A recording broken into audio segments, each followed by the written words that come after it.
ఇక ఏపీలో పోలింగ్ అయితే కొనసాగుతుంది. రాష్ట్రంలోని అనేక పోలింగ్ కేంద్రాల వద్ద ఉదయం 6:30 గంటలకే భారీ క్యూ లైన్లు అయితే కనిపించాయి. వేర్వేరు పనులు, తీవ్రమైన ఎండల నేపథ్యంలో త్వరగా ఓటు వేయాలనే ఉద్దేశంతో చాలా మంది పోలింగ్ కేంద్రాలకు పోటెత్తారు. అటు మరోవైపు ఓటర్లు పోలింగ్ కేంద్రాలకు తరలి వస్తున్నారు. కాగా పోలింగ్ ప్రక్రియలో ఎలాంటి అవాంతరాలకు ఎదురు లేకుండా ఎన్నికల సంఘం పగడ్బందీ ఏర్పాట్లు అయితే చేసింది. సమస్యాత్మక నియోజకవర్గాల్లో ప్రత్యేక భద్రతా నిఘా వ్యవస్థను ఏర్పాటు చేసింది.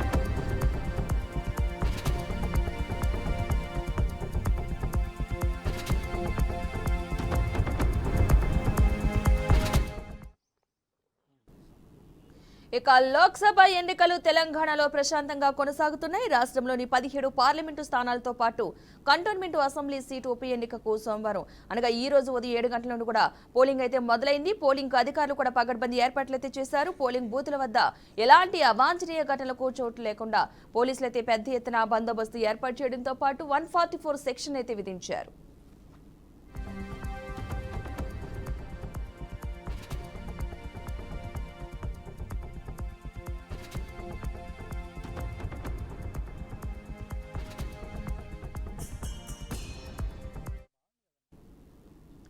ఇక ఎండాకాలం కావడంతో పోలింగ్ ప్రారంభం అవగానే సామాన్యులతో పాటు సెలబ్రిటీలు కూడా వచ్చి క్యూలైన్లలో నిలబడి తమ ఓటు హక్కును వినియోగించుకుంటున్నారు.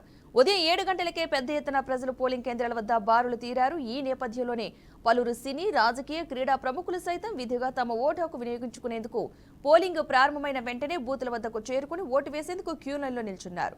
ఇక భారత మాజీ ఉపరాష్ట్రపతి వెంకయ్యనాయుడు, అల్లు అర్జున్ జూబ్లీహిల్స్ లో ఓటు వేశారు.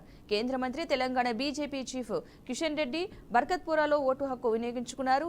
స్టార్ హీరో ఎన్టీఆర్ దంపతులు జూబ్లీహిల్స్ లోని ఓబుల్ రెడ్డి స్కూల్లో ఓటు వేశారు. ఇక సాయంత్రం 6 గంటల వరకు కూడా పోలింగ్ కొనసాగనుంది.